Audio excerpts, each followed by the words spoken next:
Hoy es el último capítulo de este otoño literario, que ya se ha plantado en invierno y en Navidad. Lo que iban a ser un par de entrevistas o tres ya se ha ido alargando a 12 en total. Tú vas a tener la suerte de ser el último, vas a ser el colofón del otoño literario. Tenemos con nosotros a Miguel Aguerralde, que ya es un amigo de la casa. Estuvo con nosotros en las jornadas en 2018, hace 2 añitos, que esperamos que vuelva. La verdad, porque nos quedamos con ganas de más, que vamos a tener un poquito más de ti y de tus obras. Y para los que no te conozcan, voy a hablar un pequeño currículum muy cortito, si es que se puede, de tu currículum, porque con más de 20 obras resumir cuesta un poco. Pero eres escritor de suspense, thriller, terror, infantil, romántica, cuentos. Yo creo que lo has tocado todo. Los agentes de librerías contigo se vuelven locos, ¿verdad, Miguel? Bueno, en primer lugar, gracias por la entrevista, por invitarme al Otoño Literario y nada, muchas gracias también a los que lo estén viendo. En verdad, sí es verdad que he tocado varios géneros, ¿no? De hecho, cuando yo empecé a escribir me propuse precisamente eso, cada trabajo nuevo tenía que ser diferente, tenía que tocar un elemento distinto de la literatura, en este caso de la literatura de género, pero sí que es verdad que tiene un poco de truco, porque en todas mis novelas, en todas mis obras, del género que sean, el primer paso siempre es un crimen, un misterio. Da igual si es infantil, romántica o de terror. Se plantea un crimen y alrededor de esa investigación que se genera es como yo voy introduciendo los elementos con más peso de un género o de otro. Entonces, por ejemplo, en mis novelas románticas igualmente hay un crimen que desvelar y los personajes tienen ese tipo de relaciones. En una novela de terror pasa exactamente igual, solo que en el momento en el que el asesino está haciendo pues sus cositas de asesino, pues la carga a lo mejor de truculencia es un poquito mayor, pero en realidad incluso en las infantiles, primero, antes que nada hay un misterio y a partir de ahí vamos construyendo lo demás. Me gusta eso de esas cositas de asesino, porque recuerdo que el primer libro que yo leí tuyo, que fue cuando estuviste aquí, que fue Alicia, Ajá, yo sí. realmente cuando compro un libro me guío mucho por las portadas. No sé si a ti te pasa, pero yo tiene que ser algo que me impacta, algo que me llame la atención. Y me impactó la de Alicia. Realmente no sabía dónde me metía cuando compré el libro. Y debo reconocer que me sorprendió mucho, porque claro, yo te conocí, y claro, se te ve un profesor, sí, vale, has tocado terror, pero no sabes realmente el estilo hasta que no lo lees. Cuando yo Claro. leí Alicia dije, vaya, me ha sorprendido, porque es verdad que, según he visto en entrevistas tuyas, hay asesinos mucho peores que el de Alicia en tus libros, o sea, más sanguinarios o dan más Sí. detalles. Pero yo reconozco que Alicia me impactó, porque cuando dices sus cositas de asesino, hay una imagen que no quiero hacer spoiler para que de verdad que os lo leáis porque engancha muchísimo, pero hay una parte que no sé si recuerdas que es la de Eva y la mesa de cristal. Sí, sí, sí. Alicia es una novela que tengo muy presente porque durante el proceso de escritura me sentí de una manera parecida como espero que se Sí, sí. sienta el lector. En algún momento incluso tuve que parar. No, es que recuerdo que esa parte en concreto yo la iba leyendo de camino al trabajo, cerré el libro, llegué al trabajo, lo puse en la mesa y fue como, vamos a digerir porque ¿cómo has podido escribir eso? O sea, ¿en qué piensas o en qué te basas cuando escribes ese tipo de escenas?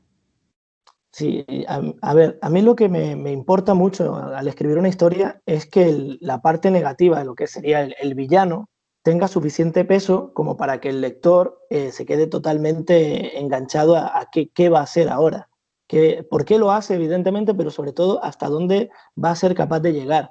Yo creo que esto es algo que me viene sobre todo del cine. Yo me crié con el cine sobre todo de los años 90, ese thriller que se puso tan de moda entonces, ¿no? Cuando ganó El Silencio de los Corderos, ganó el Oscar a la mejor película de ese año, empezaron a salir diferentes tipos de thriller que eran películas de género negro en las que se le prestaba una atención especial al asesino, como pasa en El Silencio de los Corderos, o en el caso de esta película o de este libro incluso, no tanto al asesino como al propio Aníbal Lecter, que realmente no es el villano principal de esa película. Y claro, estás acostumbrado a que el asesino, para que demuestre que realmente es malo, malo de verdad, lo tiene que mostrar. Yo me Sí, acuerdo sí. mucho de la película El silencio de los corderos, luego vino Seven, ese tipo de, incluso también en videojuegos que jugaba en esa época, lo que me impactaba muchísimo, lo que me atrapaba una historia era el malo. Entonces, cuando me planteo un thriller como Alicia, una novela de género, lo primero que quiero es dotar al malo de una personalidad muy fuerte, que sea capaz de las cosas más, no sé, más impensables, ¿no? Y si consigues llegar a ese punto, realmente el lector yo creo que lo va a apreciar. Sí, sí, totalmente. Es verdad que es que engancha muchísimo. Ese peso del malo que tú dices engancha una barbaridad.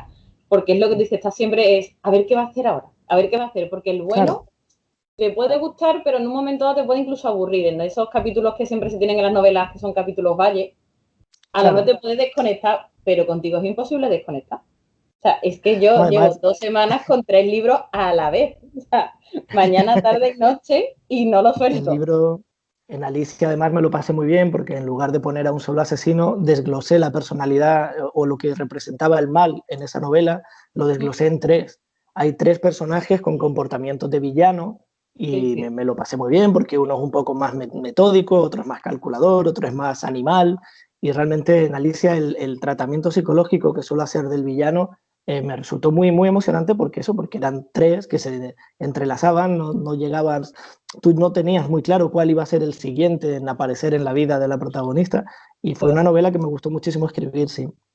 No, sí, yo creo que aquí te tienes que divertir mucho. De hecho, de todos los géneros, yo sé que como tú dices, en todos hay algún misterio. Pero ¿con cuál te lo pasas mejor? Escribiendo. A la hora de divertirme, lo que sería disfrutar, me encanta el género cuando escribo novelas infantiles, porque igualmente introduzco un misterio, por ejemplo, en la última de Alistair Z, que ha salido este año, va sobre un hombre lobo, ¿no? Bueno, para niños, ¿no? Pero entonces, claro, tengo una libertad muy grande a la hora de introducir referencias, de introducir elementos que a mí me hacen gracia, y realmente es como un juego. Al escribir una novela para adultos, claro, se rige por otras normas, pero Claro. siempre me lo paso mejor escribiendo la parte del malo, o sea, la parte donde realmente intento no ponerme trabas, no poner límites y llegar a eso, a emocionar o a crear esa tensión, es cuando le toca al malo. De hecho, en Alicia, todas las partes, todos los capítulos en los que aparece el portugués, los tengo muy, muy grabados en la memoria porque fueron muy intensos, pero muy divertidos de escribir. No, sí, sí, totalmente. Es que aparecía Joao y tú decías, a ver qué va a hacer ahora. Sí, desde el primer capítulo, de hecho, sí, sí. La verdad que Literal. me lo pasé muy bien. Personaje retorcido y maquiavélico y realmente sin escrúpulos, ¿no? Muy, muy Sí, divertido, sí. totalmente. De hecho, con Alistair Z, como yo también sabes que te sigo en redes, he visto que de vez en cuando pides ayuda externa a tus alumnos. Sí, eso es lo más. Bueno, claro, yo soy profesor de primaria y en ciclos donde encaja esta novela, ¿no? Alistair Z está dedicado sobre todo a niños entre 8 y 12 años, que es cuarto, quinto y sexto. Y claro, para mí es divertidísimo poder sentarme en clase y decir, chicos, tengo que plantear la siguiente novela, ¿qué queremos que salga? Y empiezan unos vampiros, yo quiero que haya fantasmas, o un kraken, me decía uno. Bueno, luego hay que intentar darle sentido a todo eso, pero es guay porque luego cuando la novela se va creando, ellos me preguntan, van introduciendo ideas y luego una vez terminada les encanta ver que su idea o lo que ellos propusieron está realmente luego en el libro, ¿no? Para escribir para niños es algo que llevo relativamente poco tiempo haciendo porque la primera novela de Alistair salió hace 3 años y realmente no me lo esperaba tan gratificante. Era algo que no había hecho antes y me alegro mucho. De hecho, yo siempre lo he visto casi como el género más difícil, porque los niños, es lo que tú dices, tienes que adaptarlo a un contexto y a un vocabulario que ellos entiendan. Un adulto es más fácil en un momento dado que darte ciertas licencias, pero con un Sí, niño, además, el adulto tiene otro tipo de manera de ver el tema de una película, una serie o de un libro. Tenemos esa cosa de que si lo empiezo, lo quiero terminar. Voy a darle una oportunidad. Bueno, a lo mejor no lo he terminado de pillar, pero antes o después me enganchará. Un niño no. El niño, si en las primeras páginas no ha empatizado con los personajes, no le ha hecho gracia el tema o no le llama la atención de lo que va, ya ese libro se queda en la mesa y no lo va a volver a tocar. Así que sí, es como ir en la cuerda floja. Por eso hay que hilar muy bien lo que tenga que ver con la historia, con el argumento, pero también dotarlo de humor, de algo que le sea divertido, dinámico, que le apetezca seguir leyendo porque van a pasar cosas. en las novelas infantiles tienen que pasar cosas. Y esa suerte tengo con las novelas como Alistair o con la que acaba de salir de Pequeños Superhéroes, porque es pura aventura. Pasan muchas cosas y eso va haciendo que el niño se enganche, ¿no? Totalmente. Y ahora quería comentarte algo de Pequeños Superhéroes, pero si hay una cosita que, por lo que entiendo siguiendo y en entrevistas que ya había visto de antes, ha pasado un poquito desapercibido y me parece que es una iniciativa chulísima. Yo que como soy mente inquieta también y siempre estoy tramando cosas, vi que te pasa lo mismo. Y era con lo de la colección de libros que los adaptasteis, pero para más actual, como la de la ratita Sí, presumida, pero más... eso fue una locura que se me ocurrió, sí. Claro, yo quería, a la hora de trabajar la comprensión lectora y el plan lector en mi centro, yo quería algún tipo de texto que yo pudiera manejar y que no tuviera que pedir a las familias que lo compraran ni nada de eso. Y se me ocurrió escribir o reescribir cuentos que todos los niños conocen, como has dicho, Los Tres Cerditos, la ratita presumida, El flautista de Jamelín, y adaptarlos a los niños para los que yo doy clases, son los niños de Lanzarote. Entonces lo que hice fue cualquiera de esos cuentos, en concreto en el primer libro había 7, adaptarlo al día de hoy y además en un entorno muy cercano a donde yo vivo. Por ejemplo, en mi pueblo, en el municipio donde yo vivo, sucedía El flautista de Jamelín, pero claro, al ser aquí en Lanzarote, pues no era una flauta, era un timple, que es el instrumento típico aquí, la forma de hablar, los lugares por donde se mueve el flautista, ya no es Jamelín, sino Playa Blanca, que es mi pueblo. Claro, cuando los niños de mi centro leen eso, les hace gracia ya de por sí, porque están viendo su iglesia, su calle, su pueblo, y con todos esos elementos modernos, ¿no? Llevarte Los Tres Cerditos, que es un cuento con un contexto muy etéreo, ¿no? Porque es un bosque. Claro, situarlo hoy en día, poderles poner elementos actuales, ¿no? Uno está viendo la tele, el otro está atendiendo a la música y pones grupos actuales. Ese tipo de cosas a los niños les engancha. Y como te he dicho, al final, para que el niño quiera leer, se lo tiene que estar pasando bien. Entonces, si ve elementos graciosos, va a seguir leyendo. Y funcionó Totalmente. muy bien, sí. Sí, sí, es que cuando vi la iniciativa me gustó muchísimo porque es verdad que, sobre todo a ciertas edades, cuesta mucho que los chicos empiecen a coger un libro. Y si son los cuentos de siempre ya les aburren porque incluso ya de oídas Claro. los conocen. Entonces, Es que esa es darles la cuestión. esto, Yo aproveché eso, porque el hecho de que el niño al empezar a leer ya sabe por dónde está transitando, ya sabe, ya conoce el cuento de Los Tres Cerditos, no tiene que prestar excesiva atención a entender de qué va, porque ya le suena, pero sin embargo le sorprende que se llamen, uno se llama Pancho, el otro se llama Kiko, el otro se llama Paco. Claro, cuando dice el lobo se llama Pacheco, el lobo Pacheco va por el bosque atacando al cerdito Paco. Los niños lo leen y dicen, esto no puede ser verdad. Entonces, ese tipo de elementos les supone una ruptura con la rutina y quieren saber más. Claro, y si el cerdito que ha construido la casa de ladrillo está cocinando un puchero mientras ve Masterchef, pues ya es como un momento, esto les llama la atención. Sí. claro, es que realmente se sienten más cercanos, se ven más Uh -huh. representados y lo visualizan mejor, que al final es la cuestión, porque si coges los cuentos de Sí. siempre es muy fácil que desconecten. Pero ya digo, Claro, hay que darles una vuelta. pues fue genial. Y lo de Pequeños Superhéroes, que de hecho es el último que acabas de Sí. sacar, ¿eso cómo salió? Pues mira, este libro viene de bastante atrás, porque mi primer trabajo como para una antología infantil fue hace bastantes años, yo creo que fue en 2012, y me pidieron un cuento para una antología benéfica. Claro, yo en aquel momento no había escrito nada, para nada ni remotamente infantil, y se me ocurrió llevarlo a mi terreno, y puse a un niño que tropieza con un niño vampiro y le tiene que ayudar, ¿no? El niño tiene un problema, es que le acaban de convertir en vampiro y no sabe lo que tiene que hacer, no le han dado instrucciones, lo que sabe es que tiene que beber sangre, pero la sangre a los niños les da mucho asco.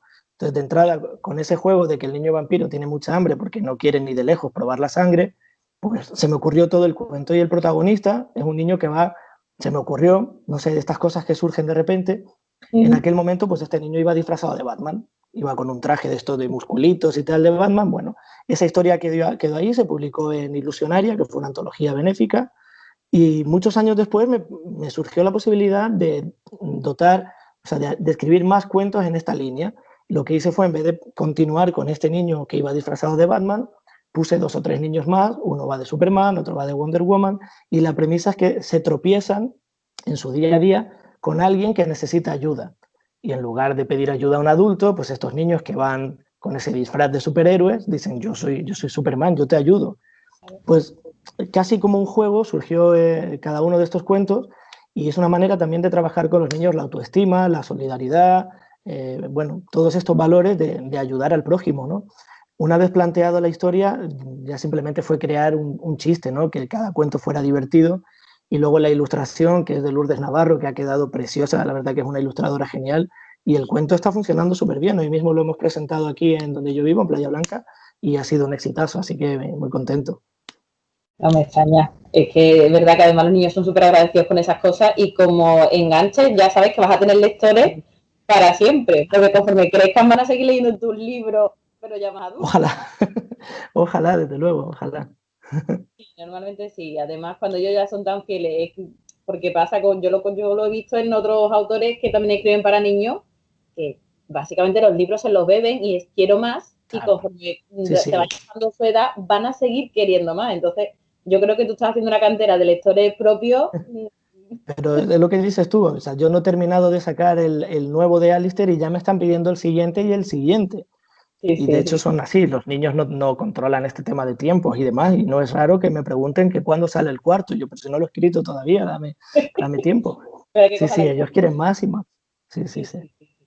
Porque realmente cuando les gusta algo, yo creo que en un par de días, tres, se pueden leer perfectamente un libro tuyo. O sea, se ponen. Sí, sí, de hecho el niño que está acostumbrado a leer un libro infantil se le puede quedar hasta corto, porque aunque tú intentes dotarle de un argumento interesante, de hecho los libros de Alistair tienen poco de infantil, son historias, Sí, son sí. novelas, sus argumentos con su conflicto, aventuras que muchas veces requieren de varios capítulos para desarrollarse, y no tienen demasiadas ilustraciones. Entonces, claro, un niño de 10, 12 años que empieza a leer un libro de Alistair va a vivir una aventura de varios días. Y sin Claro. embargo se los comen enseguida, sí. Sí, sí. Los chicos es que, vamos. Yo la verdad es que en ese sentido los envidio, porque después de mayores, por mucho que nos guste leer, no llevamos ese ritmo de lectura de No, en 3 días tragarnos un libro. Por mucho que queramos, no somos capaces. no, yo, por ejemplo, no tendría tiempo. No, no. Es que eso, es que ya de adultos ya tenemos el horario tan completo que sacar un ratito para leer cuesta Sí, muchísimo. sí, y me lo planteo. Yo el libro más pequeño que pueda coger, bueno, ahora estaba leyendo uno de Agatha Christie, que no es muy grande y llevo una semana para ir avanzando poquito a poco porque es imposible pillar. Y si consigo un rato a la hora ya de dormir, ¿no? Después de cenar, si consigo un rato de calma para ponerme a leer, es que me voy a dormir en media hora, porque no hay manera, ¿no? Ya la vida va muy rápido como para poder, ojalá tuviera el tiempo de sentarme a leer como antes, ¿no? Pero bueno, eso no quita que me siga apeteciendo encontrar historias y engancharme y encontrar un libro de estos de no querer que se acabe, ¿no? Eso sigue siendo emocionante, claro que sí. Sí, sí, sí. Y es verdad que cuanto más leo, muchas veces cuesta más encontrar ese libro que te haga engancharte de esa manera. Nos volvemos también más exigentes, creo. Como Sí, le... ese fue mi inicio como escritor. Yo recuerdo que hubo una época, un año, que terminada la universidad, encontré un verano por delante y a leer, me dio por ahí, iba a la biblioteca cada día, cogía un libro, yo sé, de Stephen King o del que fuera, leí bastante de Stephen King en ese verano, pero también leía otros, y a lo mejor en cuestión de meses había leído, no sé, una cantidad de libros y que yo ya llegaba a mezclarlos, ¿no? Lo que me Claro. pasó fue que cuando cogía uno y lo empezaba, no era lo que, no encontraba lo que me apetecía, y ya se volvió muy difícil elegir el siguiente porque buscaba algo ya muy concreto, no sabía exactamente el qué, pero nada de lo que leía me llenaba. Había leído a lo mejor 10 o 12 libros seguidos, llegó un momento en el que ya no encontraba algo que me gustara, empezaba y no. Y ahí fue cuando dije, bueno, pues, ¿qué es lo que no encuentro? Y empecé a darle vueltas a una historia y escribí el libro que me hubiera gustado encontrar en ese momento. Y así fue como comencé a escribir, Que ya de de hecho ese creo agotamiento que Los lector. Ojos de Dios, ¿no? Ese sería Los Ojos de Sí, Dios, que fue el Los primero. Ojos de Dios no fue el primero que se publicó, pero sí el Sí, primero que se escribió. que escribiste. Y sí, sí, y fue así. De eso de 2 o 3 pelis que debí ver en esa época me dieron una idea y luego pues las ganas de escribir una historia que tuviera lo que me apetecía encontrar en un libro, ¿no? Investigación, un poco de historia, misterio, aventura. Claro, cuando lo terminé era la primera vez que me sentaba a escribir algo largo. Eso no, no había por dónde cogerlo, pero con el tiempo lo pude revisar y salió publicado años después, bastantes años después, pero bueno, ahí está también. Pero está, por lo menos no tienes la espinita de que se quedó en No, el cajón. claro, hombre, de la versión publicada a la versión original va un trecho largo, ¿no? Eso es Pero normal. bueno, la base está ahí. Yo creo que eso, básicamente es lo que mueve a todos a los que empiezan a juntar letras, y es el ¿qué me falta o qué me gustaría leer? Y a partir de ahí es cuando empiezan a crear historias, porque eso yo creo que ha sido la base que he escuchado siempre, tanto de escritores que ya estáis con una cierta carrera y que ya lleváis un bagaje, como los que vamos empezando, al final todo nos mueve lo mismo, y es el me falta algo, hay algo que no encuentro, pues lo voy a escribir yo. Pues al Y no final es tan fácil. Ahora mismo yo quiero empezar a plantearme una novela nueva para el año que viene y un thriller, y dándole vueltas a algo que no haya visto, que no haya leído, pero que me parezca interesante, que sea distinto. Evidentemente ya casi todo está inventado, con lo cual coges un poquito de aquí, otro poquito de allá para crear algo diferente. Yo creo que cada novela que escribimos es un monstruo de Frankenstein de otras novelas que hemos leído. Pero cuesta dar con eso. Lo bonito es que cuando de repente un día estás paseando, sacando al perro, o estás en la ducha y te viene el flash y dices, esto era lo que me faltaba, es una sensación increíble. Y yo te digo, en estos días que estoy tomando notas por todos lados, de repente te viene un flash y tienes un título, luego tienes una escena, luego tienes un... Y rápido hay que anotarlo todo antes de que se escape, sí, sí. Totalmente, es eso, vas cogiendo cosas inconexas, las vas escribiendo en algún Claro, sitio, y ahora después con eso empiezas a montar la claro, historia. claro. Ese A mí Frankenstein. además que, bueno, has leído desde la página en blanco que yo me tomo con mucha calma y disfruto muchísimo todo el periodo previo a empezar a escribir. De hecho, cuando me siento a redactar es como ya algo más mecánico, porque a lo largo de todo el tiempo que le he dedicado a pensar qué quiero escribir, qué quiero que pase, qué escenas tengo en mente, los personajes, llega un momento que ya tengo toda la novela en la cabeza, ya la novela está escrita y tenerla que poner en papel me resulta súper tedioso. Así que sí, sí, le dedico muchísimo tiempo a crearme la película y luego ya contarla. Y muchas veces pasa que la tengo tan clara en la cabeza que mis manos no dan para escribir tan deprisa como yo lo voy contándomelo a mí mismo, ¿no? Y sí, sí, paso bastante estrés cuando escribo, no te creas. No, no, te entiendo perfectamente, porque bueno, los que no lo saben, yo, es que realmente este libro, leer este libro es como hablar contigo, es como una conversación, es conocerte perfectamente, y tú escribes a mano en una libreta todo lo que se te va ocurriendo con tus dibujitos, tus bocetos, vas Sí, tachando. sí, Pero yo soy igual, yo soy de las que lleva la libreta, por eso te entiendo cuando te dices, ahora coge esa idea y ponte en el ordenador. Y es como la parte aburrida, es como si ya está hecha. claro. Ya está, ya está. Me gustaría poder hablar y que alguien fuera Claro, tomando nota. De hecho, creo Agatha Christie, por ejemplo, no escribía, dictaba y tenía su secretaria, su asistente que se lo escribía. Porque realmente llega un momento que ya la historia está en la cabeza y tener que sentarte a ponerla, además muchas veces las palabras, las letras no dan para, no es fácil traducir de la sí, mente sí. al papel, ¿no? Pero sí que es verdad en ese manual, desde la página en blanco, que surgió de repente, lo escribí el año pasado, en Navidad precisamente, en una época en la que estaba entre novelas, no tenía un proyecto claro, pero me apetecía de algún modo sentarme a poner todas las cartas sobre la mesa, hacer una especie como de recopilación de lo que he vivido hasta ahora. Han sido 10 años muy intensos de escritura, más que de escritura de publicación, porque escritura ya venía de muy atrás. Pero en estos últimos 10 años, que es cuando he empezado a publicar, porque mi primera novela es de 2009, me han pasado tantas cosas que necesitaba de algún modo sentarme a apoyar todo eso en la mesa y organizarme yo también un poco para a partir de ahí poder continuar. Y surgió un manual en el que cuento mi experiencia, doy consejos y varios ejercicios que me han servido a lo largo de este tiempo también para eso, ¿no? Para hacerme una visión de conjunto y no perderme, ¿no? Porque llega un momento que esto parece una rueda que no para y puede llegar a saturarse. Sí, sí, totalmente. La verdad es que es súper útil porque das muchas nociones, que yo que he hecho algún que otro curso de escritura, hay cosas muy básicas que no se tratan, y tú las tratas aquí, por ejemplo, el tema de la sinopsis, de cómo realmente llegar a una editorial, que mucha gente es lo que tú mismo dices, es que parece que como no sabes Pérez Reverte no te va a publicar nadie. No es Claro, así, solo es claro, claro. saber dónde tienes que buscar y cómo buscarlo. Entonces, ahí la verdad es que lo Claro, explicas.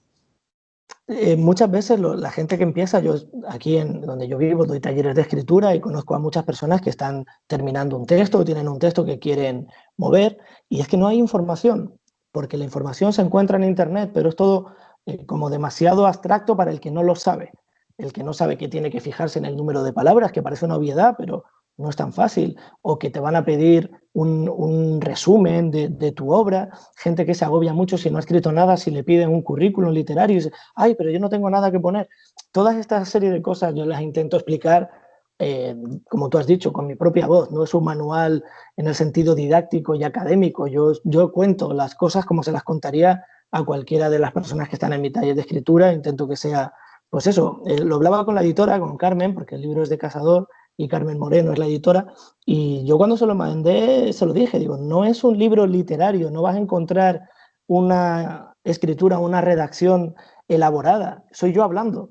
Y fue una de las cosas que le llamó la atención cuando ella lo leyó, en plan, tío, es que parece que me lo estás contando hablando en una mesa de café.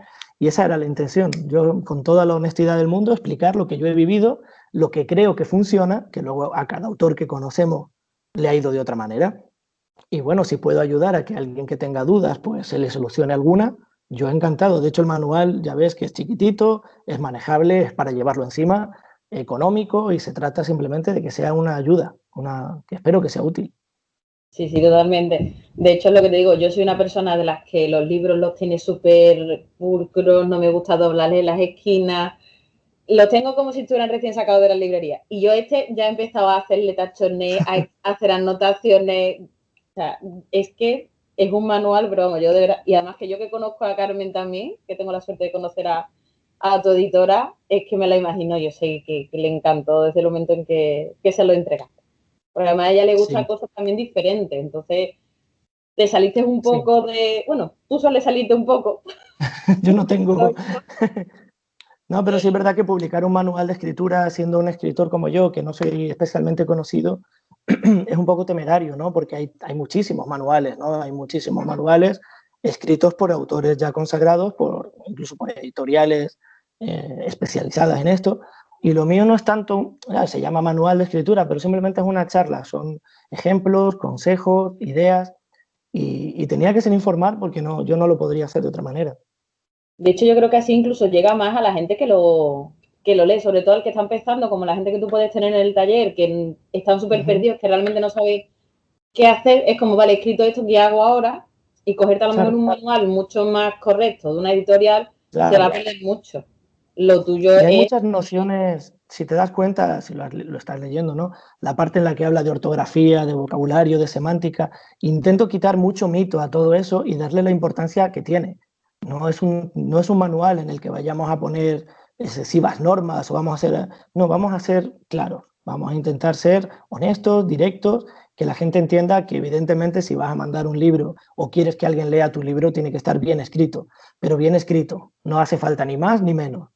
Y eso era una de las cosas que me apetecía hacer hincapié, que al final tienes que tener tu estilo. Evidentemente tiene que estar correcto, pero no hace falta volverse loco para que la gente te entienda. Tengo la suerte de conocer a muchos escritores y todos coinciden en lo mismo. Lo importante es que el mensaje llegue claro, llegue sin demasiado envoltorio, que haya el lector tenga que ir quitando capas. No, se trata de que disfrute, ¿no? exactamente, sí, porque hay algunos, yo la verdad es que por eso del sitio no me he encontrado mucho, pero hay algunos escritores que necesitan que el lector esté con el diccionario al lado para poder entenderlo. Yo creo que eso realmente tampoco es necesario, porque se pierden más en buscar el significado de lo que está diciendo que en entender realmente la Claro. esencia de la historia.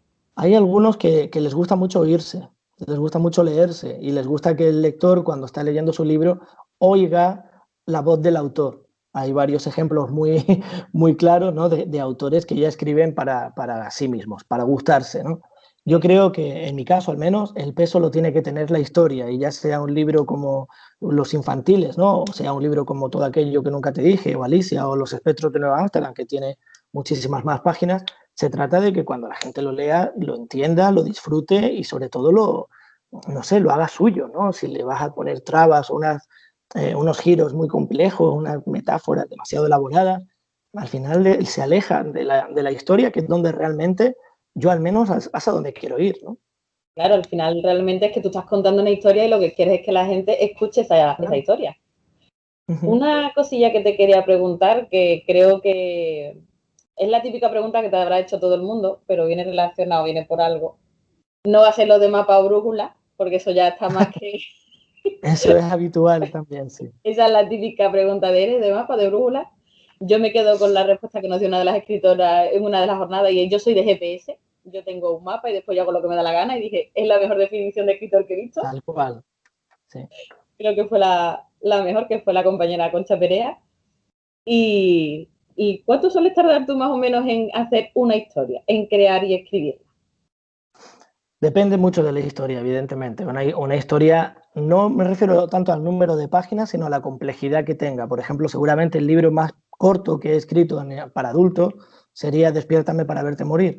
Un libro relativamente corto. Sin embargo, la historia es muy compleja y tuve que hacer una programación, no, sino bueno, una especie como de mapa conceptual casi de por dónde iban a ir los tiros. Tuve que, de hecho, escribirlo y reescribirlo, cambiarle tiempos verbales. Tuve que hacer ahí un trabajo de artesanía casi para que saliera como yo quería, porque tiene una carga de misterio y sobre todo una carga psicológica muy importante y aunque es un libro corto no se escribió rápido. Y en cambio hay otros libros que han llevado más páginas que sin embargo pues la historia me ha fluido de otra manera. Por ejemplo, La chica que oía canciones de Kurt Cobain es una novela tan personal, tan mía, tan que sucede tanto en lugares que conozco tan bien, con personajes que aunque no son exactamente reales, sí tienen mucho de personajes que conozco, que al final esa historia brotó. Esa no la escribí, esa brotó. Esa se derramó sobre el teclado. Cuando me di cuenta la había terminado.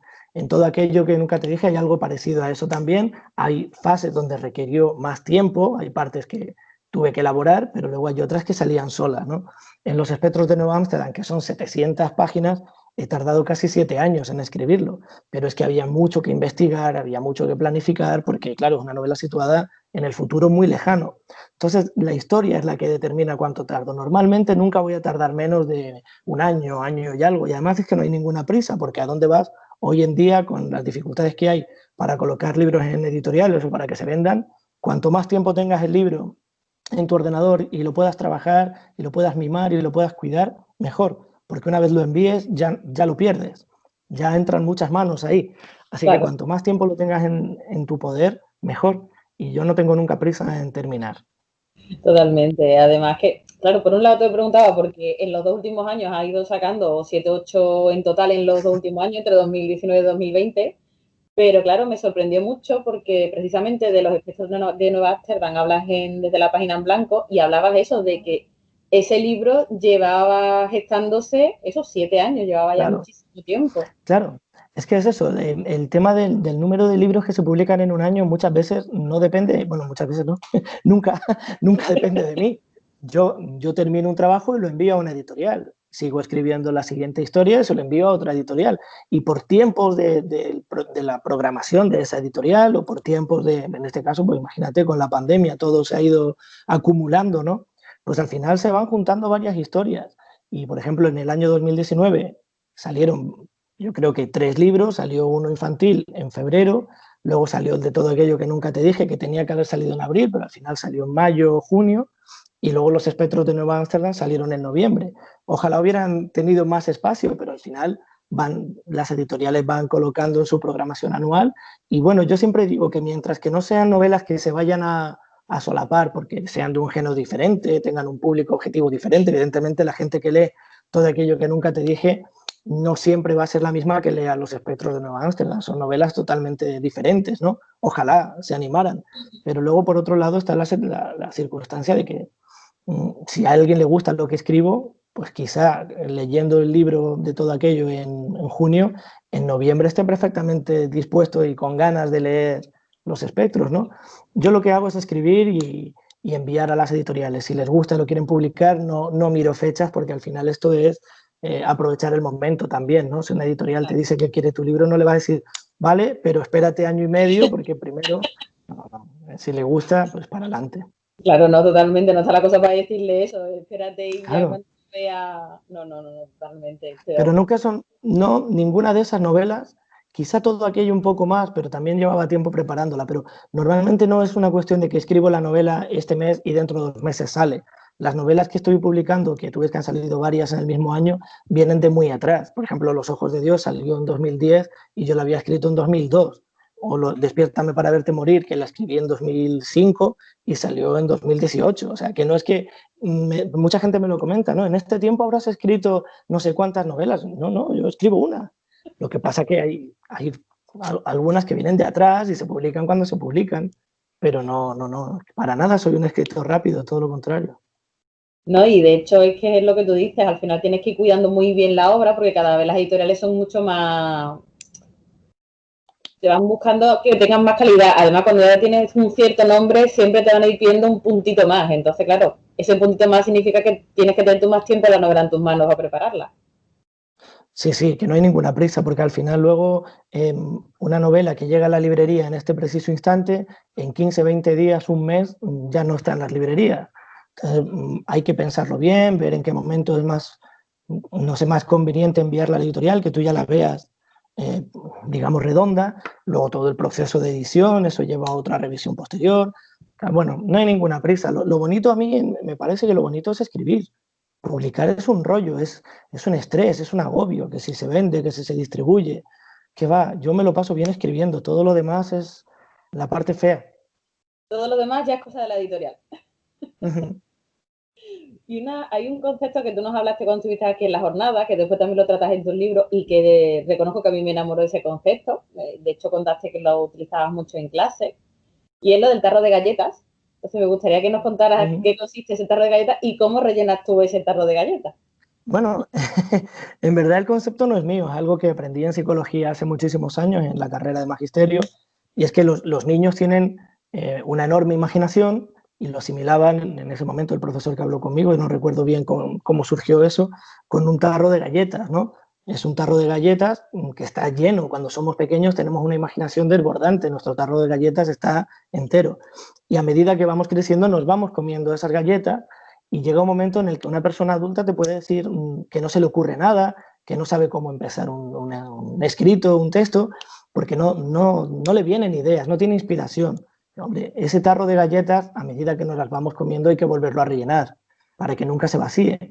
Y la manera que tenemos de rellenar nuestra imaginación es con referencias, con lecturas, con películas, pues con series. Ahora mismo estamos en una época que las series dominan todo, ¿no? Pues cuantas más referencias, cuanto más galletas metamos en ese bote, es más difícil que se vacíe, ¿no? Y luego de ese bote es de donde vamos a sacar diferentes posibilidades que una vez reunidas y mezcladas y haciendo una masa, sale una idea original. Porque al final es lo que te decía antes, cogemos de aquí y de allá, pero poco nuevo vamos a encontrar. Y el tarro de galletas significaba eso, una manera visual de que la gente, sobre todo adultos, vean que a lo mejor pretenden escribir o contar una historia sin haber recibido primero historias, ¿no? Ahí yo conozco escritores que dicen que no leen, que no tienen tiempo para leer. Bueno, no sé, yo creo que para poder contar historias necesitas que te cuenten historias, ¿no? Y de ahí es de donde sacamos cosas, ¿no?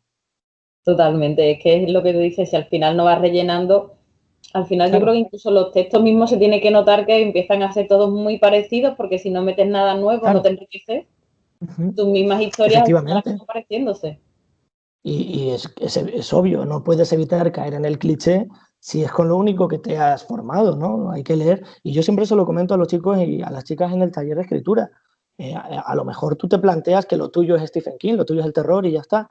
Pero es que a lo mejor cuando tú estés escribiendo un texto va a haber una escena en la que los dos protagonistas van a tener una conversación de pareja o de matrimonio. Tienes que saber contar eso. Si nunca has leído y nunca has visto nada romántico, te va a costar mucho entender los engranajes de una conversación o de cómo planificar una escena en esa línea, ¿no? Lo mismo si vas a escribir una historia que tenga niños, ¿no? Si nunca has escrito o nunca has leído, mejor dicho, historias para niños, va a ser muy difícil que entiendas los códigos que tienen, ¿no? A Claro. mí me llama mucho la atención porque mucha gente piensa, no, yo escribo terror, yo leo terror. Yo recuerdo que, por ejemplo, en Psicosis, la primera escena de Psicosis es Marion y su amante, que está casado, tienen una escena de cama, se están despidiendo, una escena romántica, una escena intensa, que ella se quiere casar, pero él no.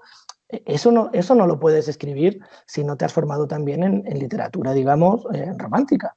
Entonces lo puedes inventar, pero para que quede bien, para que sea creíble, yo creo que conviene, ¿no? Haber leído de todo. Totalmente. Y una de las cosas que ya para terminar me gustaría comentarte de todo aquello que nunca te dije, que me está encantando Bruno. Y no sé si por ahora me cae bien Sofi o no, todavía me lo estoy planteando si Sofi me cae bien o no, Sandra sí. Hay un capítulo en el que me lo pasé genial, me reí muchísimo, que es en el capítulo en el que todo el mundo le pregunta a Bruno, ¿quién es Diana? Y llegaba todo el mundo, Sí. ¿quién es Diana? ¿Y quién es Diana? ¿Y quién es Diana? ¿Te ha pasado a ti eso muchas veces? ¿Te han preguntado y te han dicho, oye, esta persona es, o qué, o en qué Sí, ha pasado? eso pasa muchísimo. En todo aquello que nunca te dije, además, es una novela. Yo creo que de todas las novelas que he escrito, aunque igual ahora que lo estás leyendo no te lo parece, pero ya cuando llegues al final lo podemos comentar, pero es la novela más realista que he escrito. O sea, es una novela en la que no hay nadie bueno. Todo el mundo es como es. Todos tienen sus caras, la cara que le ponemos a los demás y tienen sus demonios interiores. El propio Bruno, Sí, sí. yo no lo definiría como héroe. Y eso es una cosa que ha frenado un poco la aceptación de la novela, porque hay mucha gente que la ha leído, sobre todo blogueros y gente que hace reseñas y demás, que no empatizan con Bruno. Pues quizá es probablemente el antihéroe más claro. O sea, Bruno es una persona normal. Es un tipo que ha Totalmente. fracasado. Es un tipo que yo nunca te he dicho que sea un buen hombre. Y eso quizá ha frenado un poco la manera en la que el público que ha seguido a esta novela lo ha recibido. Quizás esperaban algo un poco más romántico y se han encontrado con un protagonista que es bastante ambiguo, ¿no? En el sentido del bien y el mal. Es un tipo normal. Y las personas que le rodean también lo son. La propia Diana, eh, no sabemos realmente ni quién es ni cómo es. A mí me han preguntado a menudo quién es Diana. Una vez publicado el libro, es una pregunta que yo ya lo imaginaba cuando lo estaba escribiendo. De hecho está escrito a posta, ¿no? Es una especie de, es un libro que toca varias cosas, ¿no? Entre ellas toca mi pasión por el cine de David Lynch, ¿no? Ese de no saber qué es real y qué no lo es, toca un montón de cosas. Pero sí que es verdad que cuando escribes una novela, y en este caso sucede, en todo aquello que nunca te dije, sucede muchísimo, la gente que me conoce tiende a hacer paralelismos, ¿no? A comparar a determinado personaje con gente que podamos conocer, ¿no? En esta novela me ha pasado habitualmente, ¿no? No solo con Diana, pero también en ocasiones anteriores, ¿no? Este personaje me recuerda mucho a tal. No te basaste en este eres tú, ¿no? Vamos, Clarísimo. evidentemente este eres tú. Hombre, yo no, pero bueno, también es verdad que muchas veces al lector le encanta encontrarse en las novelas, ¿no? Y reconocer gestos, pensamientos y bueno, en La chica que oía canciones de Kurt Cobain, que realmente sí sale gente que conocí de joven, lo puedo entender, pero en otras novelas, hombre, siempre hay un poquito de todo, pero no tanto, ¿no? Sí, yo creo que al fin y al cabo te basas en ciertos rasgos que te puedan llamar la atención de una persona para trasladarle un personaje, pero no significa que el personaje sea exactamente Claro. esa persona. El mismo Bruno Santana, que es escritor, que es profesor, me decían, eres tú. No, a ver, primero él es profesor de secundaria, de lenguas, un escritor que ha tenido éxito. A ver, yo le pongo algunas cosas mías porque es más fácil para mí escribir sobre un profesor y escritor que a lo mejor sobre un agente de la CIA.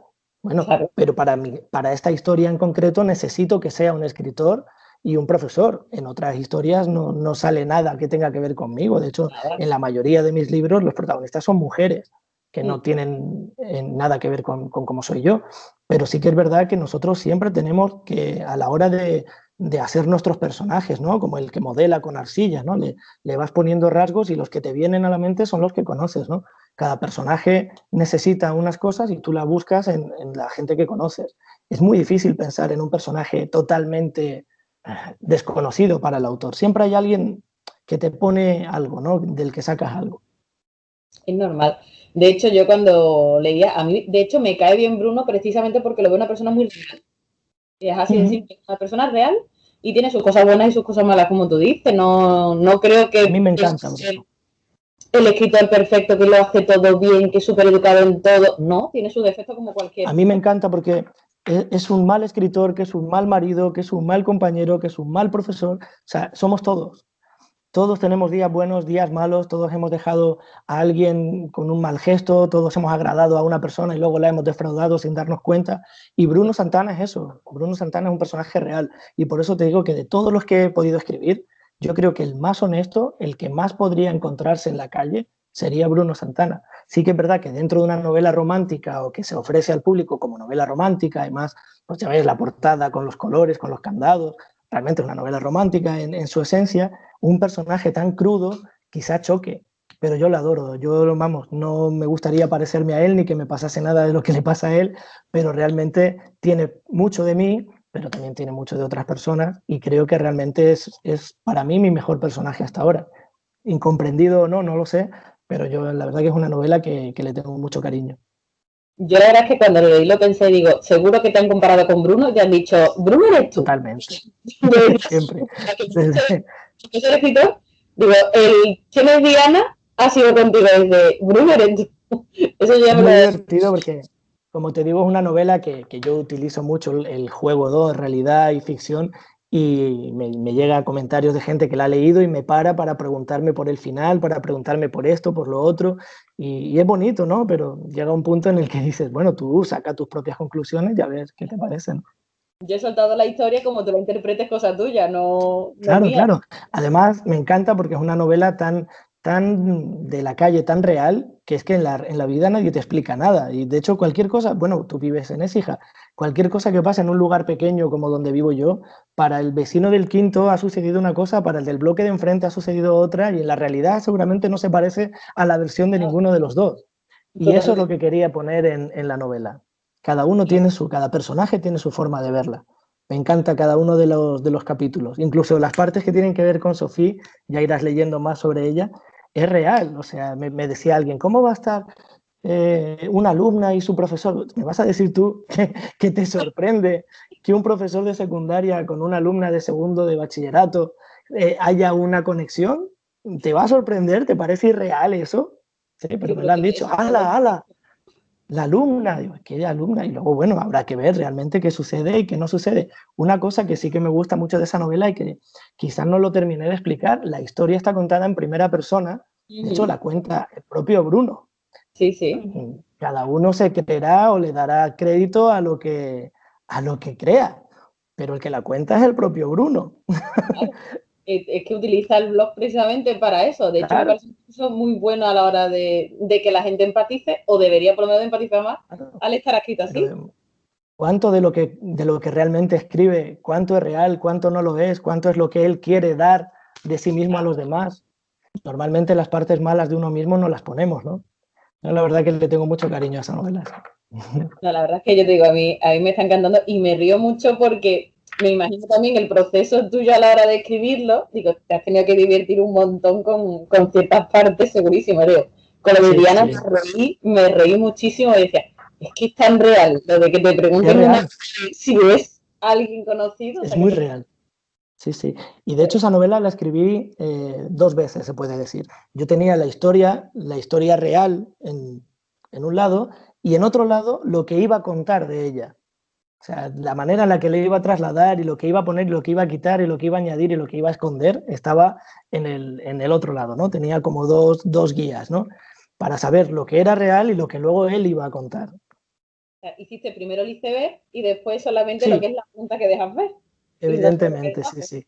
Y es muy divertido porque es una novela, pues eso, como lo cuenta él, y de hecho el otro protagonista, el chico Sergio, también es un blog personal, con lo cual también es muy subjetivo, es como la novela Drácula. En Drácula nosotros nos estamos creyendo la versión de 4 o 5 personas que están escribiendo un diario o una carta, con lo que se puedan haber olvidado, con lo que se puedan haber dejado o lo que quieran omitir de forma deliberada. O sea, que nos creemos su versión, no hay un narrador que sea honesto. Y en esta novela quería también reflejar eso, que al final nosotros nos creemos lo que dicen los protagonistas. Totalmente. Yo creo que de todo lo que he ido leyendo tuyo, también en temas de blogs, en artículos que tú has ido, yo creo que lo más tuyo que hay en todas tus obras es las referencias musicales. En todas hay Eso música. sí, eso En es todo cierto, hay sí. música. Digo, ahí realmente creo que es la parte tuya, es toda esa referencia Sí. musical que hay en los libros. Eso es así, sí, pero bueno, estamos hablando de contar historias reales y yo estoy seguro que hace un ratito, si no hace un momentito, hace un rato estabas oyendo música, aunque fuera en la tele, aunque fuera en la radio, en el coche, en el centro comercial. Dentro de unos años, bueno, por ejemplo, ahora María Carey, ahora mismo en Navidad es la reina, todo el mundo está oyendo el villancico de María Carey. aquí y en cualquier lugar del planeta, ¿no? La Totalmente. música está con nosotros siempre. Entonces, claro, si yo estoy escribiendo una novela y pretendo que, si fuera una película, diríamos que pongo la cámara a la altura del protagonista o de los protagonistas. Esa gente oye música, o sea, sí o Claro. sí. Y además la música me sirve para definir a los personajes. Cada uno oye determinadas cosas y ya te da una especie como de visión de su carácter o de su personalidad, ¿no? Sí, y de hecho yo soy una gran defensora de que la música dice mucho de la persona, el tipo de música que tú escuches dice mucho de tu personalidad. Entonces tú con eso, Totalmente. con esas referencias musicales, si alguien sabe realmente coger el significado o sabe coger el sentido, le estás dando mucha más información del personaje de la que realmente aparece a plena vista. Claro. La estás Y dando de ahí. hecho utilizo muchas veces la música como una clave oculta. Es decir, lo que está oyendo, la canción que está oyendo, quizá contenga la clave o la explicación de lo que está haciendo o de lo que va a hacer. No, hombre, no te puedo decir ahora mismo de memoria, pero sí que es verdad que en muchos casos el misterio está resuelto en la canción que está sonando. Pero claro, pasa desapercibido, ¿no? Y luego sí, Claro, para caracterizar a los personajes, en Alicia, por ejemplo, el portugués escucha durante el tiempo que dura la participación suya, escucha a muy alto volumen las canciones más agresivas de Guns N' Roses de una manera motivante para pues el Welcome to the Jungle y demás, porque él va a saco, él va por claro. todas. Y en cambio, pues Ciro es más frío, escucha otro tipo de música más calmada, pero igualmente de calculador, ¿no? Sí, sí, sí, ya digo, yo creo que de las cosas que más se notan de tu pluma es precisamente esas referencias musicales. Y una cosa que me da ya mucho la atención y ya con esto acabo, y es porque cuando se escribe policíaco, cuando se escribe en thriller y terror, todo el mundo tiene la imagen mental o el cliché de tipo ciudades como Londres, tipos muy lúgubres, pero es que tú haces, por ejemplo, asesinatos o haces en una playa, o sea, en un sitio que normalmente al ser de un clima cálido no se dan tanto a ese tipo de historias, o por lo menos no son el marco de ese tipo de historias. ¿Te ha sido difícil meterlas ahí? Para nada, para nada. Mira, yo creo que estamos muy condicionados por el cine americano. No tanto por la literatura americana, porque si tú te fijas en la literatura hay personajes y hay historias negras que suceden igual en Baltimore, que en Florida, que en Londres, que en Berlín, que en Estocolmo. Pero sí que es verdad que el cine americano nos ha vendido la imagen de que las ciudades en blanco y negro con mucha lluvia, ese Nueva York, ese Chicago, es donde hay que situar novelas negras. Donde yo vivo, que en principio es un lugar tranquilo, es un lugar turístico, ¿no? De playa, de sol, han pasado cosas, se han encontrado cosas, ya han sucedido cosas que de entrada te sorprende, se crea un enorme revuelo y de repente, al cabo de las semanas, pues ya parece que ha quedado ahí. En una ciudad como Las Palmas, o como Santa Cruz de Tenerife, o como Barcelona, o como Málaga, son lugares donde pasan cosas. Nosotros lo que pasa es que como autores nacionales no debemos caer en la tentación de situar la historia más allá de donde hace falta. Yo, por ejemplo, Despiértame para verte morir, la tuve que situar en un lugar inventado de Estados Unidos porque necesitaba la pena de muerte. Es un juicio que termina condenado, un preso condenado a la pena de muerte. Evidentemente aquí no me servía, pero cualquier lugar donde necesite mafias, donde necesite comercio oscuro, donde necesite mercado negro, donde necesite conspiraciones, que vamos, no hay que abrir más que un periódico y aquí pasa eso y más. Claro, Entonces, claro, a la hora de situar una novela negra en una ciudad española, es que todos los ingredientes están. No le veo ningún problema. Sí que es verdad que algún compañero me ha dicho que no es lo mismo decir que me disparó Pedro con el rifle a que me disparó Peter. Bueno, pues Pedro dispara también y a veces hacemos cosas peores todavía. sí, totalmente. Pero es verdad que muchas veces caemos en los clichés y tú en tus novelas realmente rompes con eso. Es el hecho de escribir donde tú conoces y de lo que tú conoces. Y lo Claro, que tú dices, solamente hace falta abrir el periódico para poder ver ese claro. tipo de historias. Mm. Y la realidad muchas Además, veces, yo creo que se por nota. desgracia, supera. Yo creo que se nota cuando el autor, cuando el escritor conoce bien dónde se está moviendo. Lo puedes haber visto en todo aquello que nunca te dije, las referencias geográficas son exactas y concretas porque sucede donde yo vivo. De Claro. hecho, vamos, lo conozco de primera mano, salvo algún lugar que está inventado, y puedo detallarlo de una manera muy concreta sin necesidad de ir no sé, al exceso descriptivo, ¿no? Y lo mismo si sitúo una novela en Madrid o en Las Palmas. Si quisiera, por ejemplo, situar una novela en Sevilla, o voy allí o me tengo que documentar de una manera, digamos, robótica, que sí, que el Google ha hecho maravillas, pero no es lo mismo. Entonces, si puedo situar una novela en un lugar donde sé cómo se va a mover la gente, cómo habla la gente, cómo respira la calle, siempre va a quedar mucho, yo creo, a mí me va a sonar mejor y al lector seguramente también, ¿no? Totalmente. Además le haces el plus de que llamas un poco al turismo, porque yo, por ejemplo, me encantaría poder ver Playa Blanca solamente por cómo la describe. O sea, ya también te pica la curiosidad de querer conocer esos sitios que después tú estás Claro. describiendo. Entonces, Es muy también, bonito porque el otro día venían para acá, venían a Playa Blanca, estaba gente de otras islas y tal, y se hizo, atardeció, ¿no? Y aquí cuando atardece, la manera en la que cae el sol entre Lanzarote y Fuerteventura, se genera un cielo rosado con violetas, unos colores súper bonitos, que es muy habitual ver a la gente sacando fotos y demás. Y eso yo lo he puesto en la novela, de manera que alguien de fuera que lo lea, pues mira, va a saber cómo es el atardecer en Lanzarote. claro, es que por eso te digo, es una forma también de ayudar a que la gente, digamos, quiero ir a conocer el sitio. Da también otros contextos que no es lo típico que tú dices, ¿no? Es que me gustaría ir a Chicago o a Nueva York solamente para ver cómo sería la Claro. historia aquí o imaginármela y pasó por aquí o por allí. No, es que contigo es que estoy paseando por Lanzarote y estoy viendo a los personajes, están aquí Claro. tomando el mojito o el daiquiri, o están allí, están hablando, o se han ido aquí a esta excursión. Entonces, la verdad Claro. es que contigo lo hace más real y yo creo que eso lo nota mucho el lector. Hombre, Pues es la intención de cara al lector, pero también para mí, a mí me encanta. O sea, yo me lo paso mucho mejor si puedo situar a los personajes con mis referencias, ¿no? Con mis calles, con mis pueblos, con mi gente. La forma de hablar me parece importantísimo. O sea, la gente no habla igual aquí que allí. Y la música incluso que oímos aquí o que se oye en otro lugar, todo eso le da contexto, le da peso a la novela. totalmente. Pues Miguel, para acabar, ¿algún consejillo para los que están intentando empezar en esto de junta letra? Mira, hoy justo estaba hablando en la presentación con varias personas que me preguntaban, ¿no? Para cómo tengo que hacer. Hay un consejo muy claro y se lo he visto a Stephen King, se lo he visto a Neil Gaiman, se lo he visto a mucha gente. El mejor consejo para escribir es sentarse, empezar con la primera palabra, luego la siguiente e intentar terminar. En los talleres de escritura siempre les digo que hagan primero, sobre todo a los que empiezan, ayuda, una pequeña guía de hasta dónde quieren o cómo quieren que eso se desarrolle, ¿no? Que intenten pensar cómo lo van a terminar. Es decir, no todo va a estar definido desde el primer momento, pero si tú al empezar tienes una idea más o menos clara de cómo va a acabar, y yo estoy muy contento porque hoy se me ha ocurrido el final del libro que quiero escribir el año que viene, y eso es un alivio enorme.